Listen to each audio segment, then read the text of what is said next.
Bueno, pues algunos me conocéis, otros no, yo me presento a mí misma.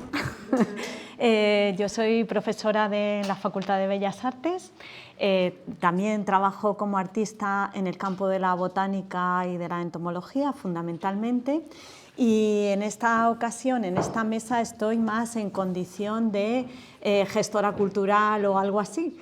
Es decir, que he comisariado también y he llevado bastantes proyectos siempre relacionados con arte y botánica o arte y zoología o cosas así. Es decir, que cuando más o menos hago comisariados, como por ejemplo zoologías, herbarios imaginados, o el que os voy a presentar ahora, que es el último que estamos haciendo, que es Ellas Ilustran Botánica. En este proyecto hemos contado con Maripaz, hemos trabajado en conjunto, y con Esther García Guillén, que también está ahí, ahora os iré un poco contando. Con lo cual, bueno, pues lo que os voy a presentar es este proyecto.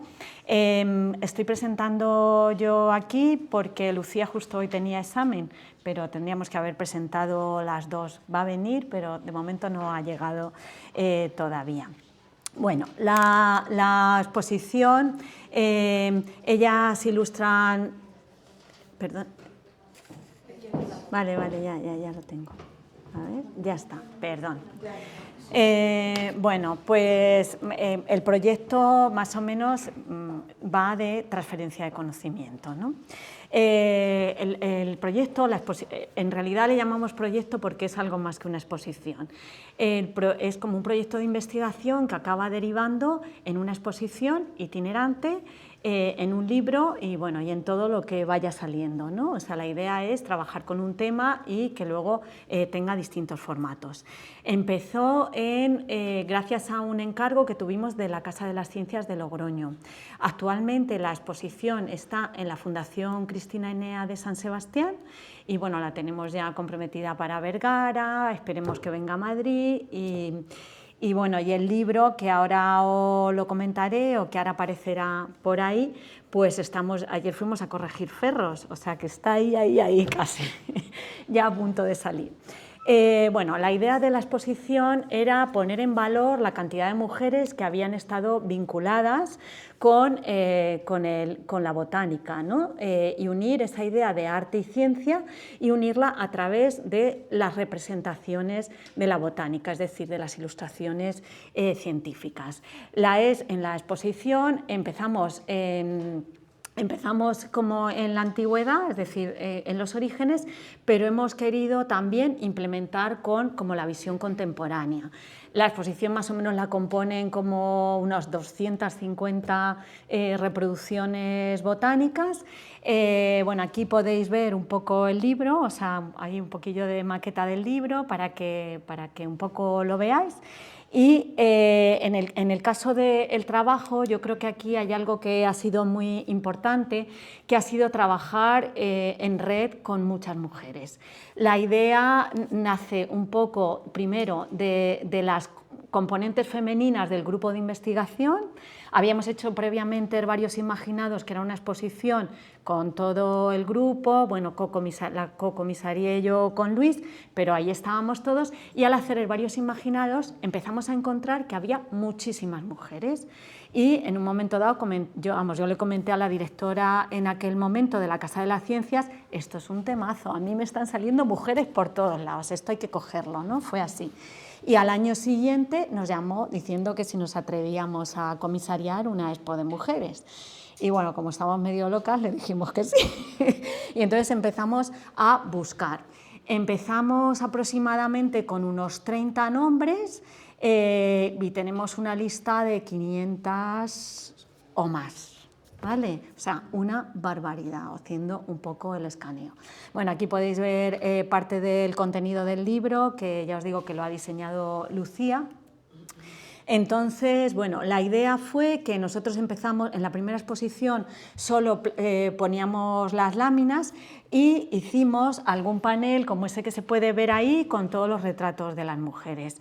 Bueno, eso tuvo muchísimo éxito porque realmente era interesantísimo no solo lo que habían hecho, sino cómo vivían esas mujeres, cómo habían conseguido llegar a ser ilustradoras científicas botánicas en aquellas épocas. Con lo cual, y nos dimos cuenta que al hacer las visitas guiadas, casi lo más divertido y lo más interesante eran las historias de vida que contábamos de las mujeres. De hecho, cuando inauguramos allí, vinieron los directores de Cristina Enea y nos dijeron: queremos la expo, pero tienen que estar las bios, porque es una pasada todo lo que contáis. Y ya en la segunda exposición y también en el libro lo que hemos hecho ha sido implementar las bios y que formen parte de la exposición, o sea, están metidas dentro de la expo, o sea, además de los retratos y demás. Entonces, bueno, voy a haceros así un resumen muy rápido para ir dando las claves así de lo más interesantes.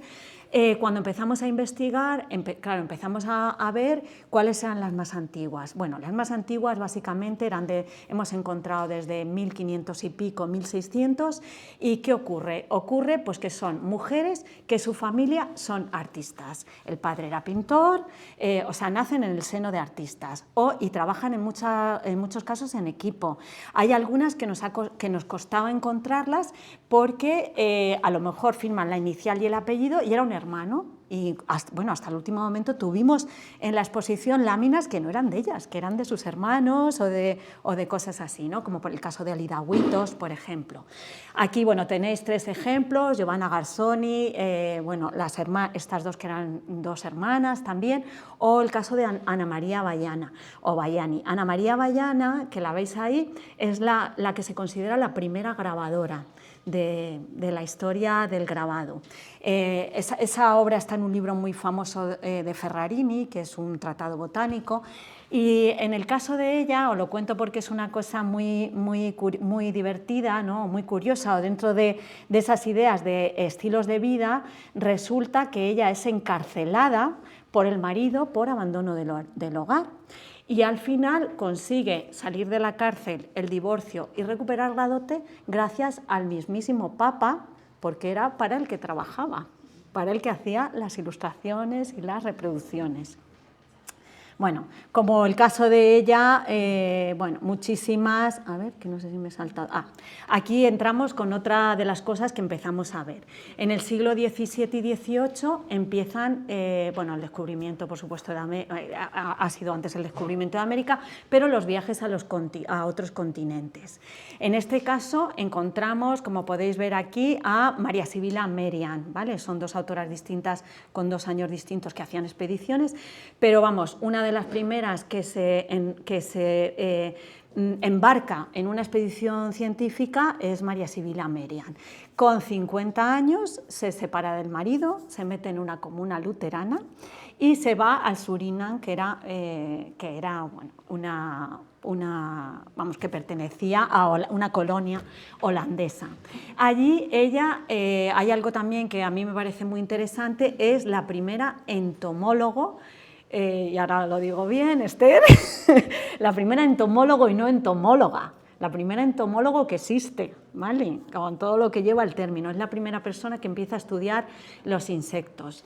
Y esto es súper relevante porque hasta el momento, filosóficamente y en la historia del arte, los insectos pertenecían al mal, venían de la basura y eran parte de ella. Por ejemplo, en contrario de las mariposas que representaban el espíritu y representaban el bien. Entonces, es primero la primera mujer que hace preteoría de la evolución, porque en todas sus láminas, si os fijáis, está todo el desarrollo de los insectos, siempre está el gusano, el capullo, la larva, la pupa y la mariposa. Y segundo, también es la primera mujer que representa de esta manera flora y fauna junta, algo que yo creo que es clave en el pensamiento ecologista, no separar, o sea, intentar estudiar las cosas dentro del ecosistema, ¿no? Bueno, pues de esa gran mujer empezamos a encontrar otras historias de vida también muy interesantes, que eran mujeres que se habían conseguido emancipar gracias a la representación botánica. Aquí tenéis el caso de Elizabeth Badwell. Elizabeth Badwell, el marido es encarcelado porque bueno, se juega todo el dinero, monta bastantes negocios sin tener mucha idea de ninguno, en principio era un pseudonaturalista y acaba en la cárcel. Entonces ella, para sacarlo de la cárcel, hace ese libro que se llama A Curious Herbal, es esta de aquí, la amapola esa blanca, que ella lo que hacía era dibujar las láminas, se las llevaba a la cárcel al marido, él hacía como toda la parte botánica y de curación. Es uno de los primeros tratados, bueno, el primer tratado botánico que se comercializa. O sea, ella se convierte en empresaria. Gracias a esto y a contactar con otros naturalistas posteriores que le completan la documentación, consigue publicar el primer libro con tirada de la historia y comercializado, o sea, hacerse ella misma su propia... se hace empresaria, ¿no? Al lado tenéis a Beatrice Potter, ese hongo es de Beatrice Potter, que bueno, que ya os ha contado un poquito Maripaz, pero también otra empresaria. Ella no la admiten en la sociedad linneana y sin embargo se dedica a escribir cuentos infantiles bueno, como Peter Rabbit, y acaba haciendo 23 cuentos infantiles, bueno, ampliamente ilustrados a la manera muy botánica.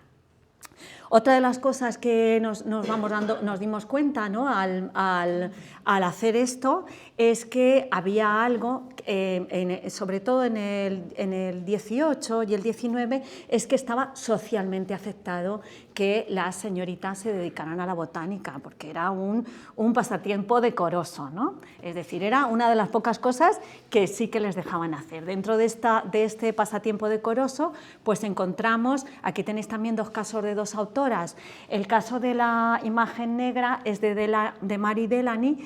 Mary Delany se queda viuda y con 70 años hace esto que se llama la flora delánica, le llaman. Están todas las láminas hechas con papel de seda, son recortables y son collage. Y bueno, son todas al estilo linneano, ¿vale? Están bien nombradas y tal. Aquello se convirtió en una moda de la época, o sea, como hacer punto, pues hacer láminas botánicas cortadas con papelillos y demás. Y al lado tenéis otro caso también muy interesante, que es Sarah Ann Drake. Sarah Ann Drake era la institutriz de los hijos de John Linney, que era un famoso naturalista. ¿Qué ocurre? Que ahí, mientras cuidaba a los hijos, se da cuenta que dibuja muy bien y le va mandando, le encarga que le vaya haciendo las láminas. Bueno, llegó a tal punto que, por ejemplo, ella ilustra ese libro, es uno de los mayores libros de orquídeas que ha existido, bueno, con otra ilustradora, con Witness, y no solo eso, sino que al final hay una orquídea, que es la Drakea, que John Linney le pone el nombre en homenaje a ella, ¿no? A raíz de aquí empezamos, bueno, esto ahora aparecerá más tarde y ahora lo cuento, pero a raíz de ahí empezamos a ver que existen muchísimas plantas con nombre de mujer. ¿Por qué existen esas plantas con nombre de mujer? Básicamente porque habían sido las recolectoras, eran las que las recolectaban, las organizaban, las tal, pero luego a lo mejor eran los hombres los que las nombraban, ¿no? Otra de las cosas que empezamos a ver es que también las mujeres pues, han sido bastante pioneras en el uso de técnica y tecnología. Aquí tenéis dos imágenes, una es una cianotipia de Anna Atkins y la otra es un fotograma de Cecilia Gleiser, ¿vale? Anna Atkins, también otra de las cosas importantes es que suelen ser mujeres que el entorno es científico, ¿vale? En los dos casos, el padre de Anna Atkins pertenecía al British Museum, era zoólogo y demás, y bueno, y en el caso de Gleiser, su padre trabajaba en el observatorio de Greenwich, ¿vale? Y también se casa con el director, con 15 años, con el director del observatorio de Greenwich. Entonces, bueno, en estos entornos, por ejemplo, el caso de Anna Atkins, ella hace, vamos, el que se considera el primer libro de fotografía en la historia de la fotografía anterior a The Pencil of Nature de Talbot. ¿Por qué? Porque, bueno, entre otras cosas, ella era bióloga y era botánica, y el padre era amigo de Herschel y Talbot, inventores de la fotografía. Y entonces ella usa la técnica de la cianotipia para crear ese famoso libro de algas. Bueno, en el caso de Gleiser pasó algo similar con los helechos, que por cierto se convirtieron en una moda en ese momento. Bueno, además de esto, pues eran escondidas naturalistas, en ese sentido de que al final, aunque muchas veces filmaban los hombres, pues ellas estaban detrás. Mirad, el caso, por ejemplo, de Marie Triet. Marie Triet fue una mujer que se carteaba con Darwin y que fue la primera que dejó por escrito que las plantas carnívoras existían y que generaban sustancias químicas, o sea, en contra de lo que creían todos sus coetáneos hombres, generaban sustancias químicas que eran las que deshacían a los insectos, ¿no? Unos años más tarde, Darwin presenta el primer libro sobre plantas carnívoras. Es cierto que en el caso de Darwin no tuvo ningún problema en reconocer el mérito de Marie Triet. Y ahí también hay un tema muy interesante, que en muchos casos sí que son reconocidas por los naturalistas, vamos, que sí que son reconocidas o de esta manera o, como os he contado, nombrando a las plantas con los nombres de ellas o cosas así. Esta imagen que veis ahí, ella tenía un jardín de insectos en su casa. Entonces observaba los insectos directamente, había colocado todas las plantas para tener como esa convivencia con ellos y observarlos. Bueno, aquí vemos el caso que os contaba, que en muchos casos son anónimas recolectoras, y bueno, ahí he puesto algunas imágenes de esas maravillosas que añadimos a la exposición y que nos parecen interesantísimas, porque es un poco donde ves, ¿no?, qué hacían, cómo se movían o cómo se tenían que vestir en la época o todo ese tipo de cosas. Tenía yo por aquí una cita, bueno, no sé cómo así, en palabras de Manuel David Rudolph, en el siglo XIX había más de 1.800 mujeres americanas trabajando en botánica, ¿vale? Eso es lo que más o menos está controlado. Aquí voy a hacer un inciso muy pequeño. El año pasado, solo así como anécdota, el año pasado estuve en Florencia y estuve viendo a Stefano Mancuso y le dije que estábamos haciendo este trabajo y dice: si no ha habido mujeres botánicas, ¿ha habido alguna? Os lo juro, ¿eh? Dije, madre mía, el proyecto te lo mando ya. Digo, no me digas eso, tal. Pero bueno, para que, o sea, estamos hablando de gente de una talla brutal y dedicada a esto. Bueno, pues no lo entendemos, ¿no?, cómo esto ha ocurrido así. Aquí ya pasamos en el siglo XIX y en el XX a que ya son profesionales, ¿no?, de la botánica. Que son profesionales contratadas y con sueldo. Tenemos dos casos que ya he hablado de Matilda Smith, eso es de Matilda Smith, y de Marie Eaton, ¿no? Yo creo que has hablado de las dos. No, de Marie Eaton no. Matilda Smith sí. En el caso de las dos, pues nada, contaros que Matilda Smith estuvo contratada en el Botanical Curtis Magazine desde 1878, que más o menos hizo unas 2.500 ilustraciones científicas, y en el caso de Marie Eaton fue también la ilustradora principal de la revista Addison y del National Geographic en 1915. Igual, más o menos hizo, pues eso, más de 2.500 ilustraciones. Es muy conocida también, y por eso he puesto por esta ilustración de un cactus, porque hizo ese libro que fue el primero en el que se describen más de 1.325 especies de cactus con 124 géneros y demás, muy famosa por esa publicación. Y bueno, aquí al llegar al siglo XX podemos destacar que todas las ilustradoras científicas eran ilustradoras, eran botánicas, estaban muy bien formadas en botánica. De hecho, el caso de Agnes Chas, ¿no?, que tú has comentado, que ella empieza a hacer ilustrador y acaba siendo la mujer más relevante de Estados Unidos en lo que es la botánica, ¿no?, por todo lo que suponía de beneficio económico todo el cereal, ¿no?, todo lo que ella estaba estudiando. Aquí ponemos 3 ejemplos del jardín botánico que no nos pueden faltar, de 3 generaciones. Paula Millán Alosete, Victoria del Val, que tenemos la suerte de tener a su hijo aquí, y Marta Chirino, ¿vale? 3 ilustradoras de 3 generaciones que han estado trabajando para el Jardín Botánico, y ya enseguida voy a acabar. Y luego hay otra cosa que también es muy importante, que creo que han sido de las mayores o mejores ecólogas. Tenemos el caso, por ejemplo, de Marian Nord, que yo creo que sigue esa idea que aparece ya en María Sibila Merian.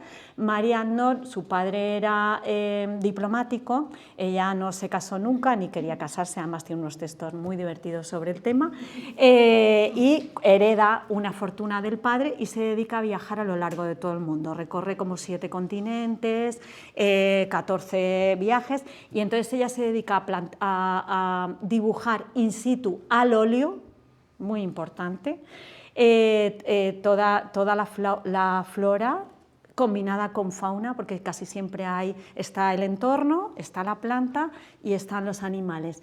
Digo lo del óleo porque hacer un dibujo de este calibre al óleo requiere semanas, ¿vale? Eso significa que convivía con el entorno, que lo observaba, que lo estudiaba, y bueno, hay bastantes especies con su nombre, ¿vale?, porque descubrió bastantes especies. Y bueno, podría seguir hablando mucho de ella, pero no me quiero enrollar. Y luego otros casos como por ejemplo Margaret Mead, que también tienen esta visión, ¿no?, de unir la flora y fauna en las representaciones, que antes no se ha hecho o casi no se ha hecho. Margaret Mead, la primera mujer que dibujó esa flor luna, que solo florece una vez al año, una noche de luna llena, y que tuvo que estar, no sé si 14 años, yendo a conseguir hacer esa representación, ¿no?, de la flor luna. Aparte de esto, ella fue activista también, consiguió que preservaran una gran zona del Amazonas, y bueno, un caso muy parecido al de Potter, del que nos ha hablado, que ella luego donó toda su fortuna a dejar un territorio intacto y preservado, ¿no? O sea, todo el dinero que tenía, Potter lo donó a eso, bueno, como el caso también de Margaret Mead. Y nada más, muchas gracias.